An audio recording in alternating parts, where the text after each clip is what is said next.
আপনাদের কম দেখা হওয়া, প্রচণ্ড কম দেখা হওয়া, আপনাকে হয়তো ব্লক করে রাখিনি, বাট আপনার সাথে আর সে যোগাযোগ করছে না। এই পরিস্থিতিতে তার এখন কি চলছে ভেতরে, তার এই পরিস্থিতিতে কি চলছে? আচ্ছা, প্রথমত যেটা দেখতে পাচ্ছি, আপনি বর্তমানে নিজেকে আলাদা করে রেখেছেন। আপনি নিজেকে দেখুন, পরিষ্কার কথা একটা দেখতে পাচ্ছি, আপনি নিজেকে মিরর সেলফ করছেন। মানে আজকে বর্তমানে দাঁড়িয়ে নিজেকে আপনি সেলফ লাভ করতে পারছেন, আপনি নিজেকে ভালোবাসছেন। আপনি মানে যিনি দেখছেন আমাকে এখন, আমার ভিউয়ার্স, আপনি নিজেকে নিয়ে ভাবছেন, আপনি বুঝেছেন যে পৃথিবীতে আর কাউকে ট্রাস্ট করে কোনো লাভ নেই। বিশ্বাস করে তোমাকে ঠকেছি, প্রচুর বিশ্বাস করেছি তোমাকে নিয়ে লাইফে, তোমাকে নিয়ে থেকেছি যখন, তোমাকে নিয়ে ভেবেছি যখন, তোমাকে নিয়ে এত অনুভব করেছি যে আমার মনে হয়েছিল যে আমাদের এই রিলেশনশিপটা একটা কাজের জায়গায় যাবে, মিনস আমাদের রিলেশনশিপটা হয়তো একটা পরিণতি পাবে। কিন্তু আমাদের রিলেশনশিপটা কোনো পরিণতি পেল না। তুমি আমাকে অ্যাভয়েড করলে, তুমি আমাকে আমার ভালোবাসাটাকে অস্বীকার করলে। এই যে তুমি আমার ভালোবাসাটাকে অস্বীকার করেছো, আমাকে অস্বীকার করেছো, তুমি আমাকে ভালোবাসার থেকে বিশ্বাসটাই হারিয়ে দিয়েছো। আপনি এটা চিন্তা করছেন যে ভালোবাসার থেকে বিশ্বাসটাকেই তুমি হারিয়ে দিয়েছো। আমি এখন নিজেকে নিয়ে বাঁচবো, আমাকে নিজেকে নিয়ে বাঁচতে হবে। আমি কেন তোমার জন্য আর ভাববো? আমি নিজেকে আমি এখন সেলফ ইমপ্রুভমেন্ট করব, সেলফকে নিয়ে ভাববো, নিজের জন্য বাঁচবো, নিজেকে নিয়ে ভাববো। আপনি এরকম ভাবছেন আমি কেন তোমার জন্য কষ্ট পাবো? বসে বসে শুধু শুধু তোমাকে নিয়ে কষ্ট পেতে কোনো লাভ নেই। কেন শুধু শুধু তোমাকে নিয়ে কষ্ট পাবো? তুমি তো কষ্ট যা দেওয়ার আমাকে দিয়েই ফেলেছো, প্রচুর কষ্ট দিয়েছো। এই কষ্ট দেওয়ার কি মানে হতে পারে? আমি এত কষ্ট কেন নেব? এত দূর আপনি ভেবে বসে আছেন তার জন্য। এইবারে তার অবস্থাটা ভাবুন। আপনার পার্টনার চাইছিল কি ফ্রি থাকতে, প্রচণ্ড ফ্রি থাকবো, আমি কোনো কিছুর মধ্যে কোনো কন্ট্রাক্টে আসতে চাই না।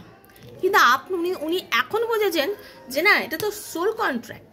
আপনার আগের জন্ম, তার আগের জন্ম, তার আগের জন্ম, কখন কোথা থেকে আপনাদের যে একটা কন্ট্রাক্ট আপনারা নিজেরাই করে নিয়েছেন, হ্যাঁ সেটাই আপনারা সোল কন্ট্রাক্টে আছেন। সে বুঝতে পারছে আমি তো একটা ব্রেক নিয়েছিলাম, শুধু আমি তো রিলেশনশিপটা ভাঙতে চাইনি। আজকের দিনে দাঁড়িয়ে তার মনে হচ্ছে আমি জাস্ট একটা ব্রেক নিয়েছিলাম, আমি রিলেশনশিপটা ভাঙতে চাইনি, আমি তোমাকে ছাড়তে চাইনি, আমি তোমাকে ছাড়তে চাইনি। আপনারা ভেবেছিলেন মানে কিছুদিন হয়তো উনি মনে করছে তুমি আমার প্যাশন, আজকের দিনে সে জানে যে তুমি আমার প্যাশন, তোমাকে ছাড়তে আমি পারবো না। আপনারা অনেকে টুইন ফ্লেম জার্নিতে আছেন, অনেকে সোলমেট জার্নিতে আছেন। আমি তো তোমাকে ছাড়তে চাইবো না, ছাড়তে চাইও না। আপনি তো অনেকের বিয়ের কথাবার্তা বহুবার হয়েছে, হতে পারে এটা আপনাদের ফার্স্ট ম্যারেজ, হতে পারে আপনাদের সেকেন্ড ম্যারেজ, এরকম অনেকেরই কিন্তু বিয়ের কথাবার্তা প্রচুরবার হয়েছে। অনেক দূর অবধি আমাদের রিলেশনশিপটা এগিয়েছে। আপনার পার্টনার বহুবার আপনাকে প্রপোজ করেছে, ফিরে এসছে, আবার সে চেয়েছে আপনাদের ইউনিয়ন হোক, যার জন্য বহুবার আপনি যখন কষ্ট পেয়েছেন, আপনি যখন তাকে নিয়ে মানে সে আপনাকে অনেক কষ্ট দিয়েছে, আপনাকে মানে একদম কাঁদিয়ে দিয়েছে, দুঃখ দিয়েছে, আপনি পাগল হয়ে গেছেন, পাগলের মতো অনুভব করেছেন, ভেবেছেন যে এই রিলেশন কি কোনো ফিউচার নেই, এই রিলেশনটা কি বারবারই এরকমই যাবে, বারবার কষ্ট দেবে, বারবার দুঃখ দেবে, বারবার ফিরে আসবে। হ্যাঁ, বারবার উনি তাই করেছেন, বারবার আপনার কাছে ফিরে এসছে, আবার ইউনিয়ন করেছেন, আবার যোগাযোগ করেছেন, আবার কষ্ট করেছেন। বাট এইবার আপনি হয়তো একদম নিজেকে আলাদা করে নিয়েছেন। আপনি ভেবেছেন যে না, আমাকে নিজের মতো বাঁচতে হবে, আমাকে নিজের মতন বাঁচতে হবে, এবং আমার মধ্যে সেই ক্ষমতা আছে। আমি উজাড় হয়ে গেছি, তোমাকে ভালোবেসে আমি উজাড় হয়ে গেছি, আমার আর কিছু নেই, সেজন্য আমার আর কোনো ভয়ও নেই, আমার আর কোনো ভয় নেই। এই পরিস্থিতিতে আপনার পার্টনার বর্তমানে প্রচণ্ড ধৈর্য ধরছে, কারণ তার সেলফ অ্যাওয়েকিং হচ্ছে। সে এখন বুঝতে শিখেছে ভালোবাসার মর্ম কী, সে বুঝতে শিখেছে ভালোবাসার মর্ম কী। সে এখন এত বেশি পরিমাণে আপনার জন্য ফিল করছে, আপনার থেকে দূরে গিয়ে নিজেকে দূর করে দিয়ে, আপনাকে নিজের থেকে দূরে সরিয়ে দিয়ে এখন সে ফিল করছে যে আমি ভুল করেছি। আমি তো এই যে কানেকশানটা, এটা এমনি এমনি তৈরি হয়নি, এই কানেকশানটা এমনি এমনি তৈরি হয়নি, এটা গড গিফটেড কানেকশান, ইউনিভার্স তৈরি করে দিচ্ছে এই কানেকশান। এই চাওয়া, এই চাহিদা, এই ভালোবাসার জন্য পাগল পাড়া অনুভূতি, এটা কেন হচ্ছে? আর আমি ধৈর্য ধরতে পারছি না, আমি ধৈর্য ধরতে পারছি না, আমি পাগল হয়ে যাচ্ছি। আমার পক্ষে আমাকে ব্যালেন্স করতে হবে, আমি ব্যালেন্স করব, বিকজ আমি এতদিন ব্যালেন্স করিনি, আমি একটা ডিসব্যালেন্সড অবস্থায় ছিলাম, আমি ব্যালেন্স করতে পারিনি, কারণ আমি তোমার জন্য অনুভব করি, আমি তোমার জন্য প্রচণ্ড অনুভব করি। আমরা টুইন ফ্লেম জার্নিতে আছি। আমার মনে হয় তুমি আমার প্রচণ্ড কাছে, তুমি আমার প্রচণ্ড প্রিয়। তোমাকে ছাড়া বাঁচা আমার পক্ষে অসম্ভব। তোমাকে ছাড়া বাঁচা আমার জন্য অসম্ভব, কারণ আমি বুঝেছি যে আমি একান্ত ব্যালেন্সটা করিনি। আজকে আমি ফিল করতে পারছি, আমি অনুভব করতে পারছি, যখন তুমি নেই আমার কাছে, যখন আমার সব কিছু খালি হয়ে গেছে, এখন যেন সব খালি হয়ে গেছে, এখন যখন তুমি আমাকে আর একদম মেসেজ করো না, কোনোভাবেই যোগাযোগ করতে চাও না, আমি তোমায় বারবার ব্লক করেছি, বাট তুমি কিন্তু আমাকে কোনো না কোনোভাবে খবর নিয়েছো, কোনো না কোনোভাবে যোগাযোগ করেছো, সেই আমি কিন্তু আজ একলা হয়ে গেছি। আমি তো ধৈর্য ধরে আছি, যে তুমি আমার লাইফে ফিরবে। আপনার পার্টনার ভাবছে আপনি ওনার লাইফে ঠিক ফিরবেন। আপনার একটা ফিলিংস হবেই, উনি ভাবছেন উনি আপনার কাছে ফিরবে কি ফিরবে না সেটার কথা না। কথাটা আজকে রিডিংটা এরকমই এলো যে আপনি ওনার লাইফে ফিরবেন। এবার ওনার এটা বিশ্বাস হচ্ছে, যে আপনি আবার ওনার লাইফে ফিরবেন। ঠিক আছে, উনি ফিচার্স করছেন, আমি ফিল করছি যে আমরা সোলমেট কানেকশান আছি। অনেকে ভাবছে আমরা টুইন ফ্লেম কানেকশান আছি। তো আমাদের রিলেশনশিপটা ফিউচার আছে, এবং আমি এই রিলেশনটার ফিউচার দেখতে চাই তোমার সাথে। This could be the one. ঠিক আছে, এই হলো আপনাদের রিডিং। আজকের রিডিংটা ভীষণ পজিটিভ একটা রিডিং। যদি ভালো লেগে থাকে রিডিংটা, প্লিজ বন্ধু রিডিংটার সঙ্গে নিজেকে ম্যাচ করতে করে ইউনিভার্সের কাছে ক্লেম করবেন। Thank you so much universe লিখবেন, থ্যাংক ইউ লিখবেন। ইউনিভার্সের কাছে ক্লেম করে রিডিংটার সাথে নিজেকে মিশিয়ে দেবেন একদম। ঠিক আছে, সবাই ভালো থাকবেন, আর শেয়ার করবেন বন্ধু বান্ধবের মধ্যে, যদি রিডিংটা যেন অন্যের কাছে গিয়েও যেন তারও কিছু উপকারে লাগে। আর যদি পার্সোনাল রিডিং নেওয়ার থাকে 7439693015 আমাকে মেসেজ করবেন। ঠিক আছে, কল করবেন না। সবাই ভালো থাকবেন, সুস্থ থাকবেন, দেখা হচ্ছে নেক্সট একটা রিডিংয়ে। ততক্ষণের জন্য হরে কৃষ্ণা, রাধে রাধে রাধে রাধে রাধে রাধে। হে রাধারানী কৃপা করো। Thank you. হে কৃষ্ণা কৃষ্ণ কৃষ্ণ কৃষ্ণ হরে হরে, হরে রাম রাম রাম হরে হরে। হে কৃষ্ণ করুণা সিন্ধু দীনবন্ধু জগৎপতে গোপীশ গোপিকা কান্ত রাধাকান্ত নমস্তুতে। রাধে রাধে রাধে রাধে রাধে রাধে। হরে কৃষ্ণ।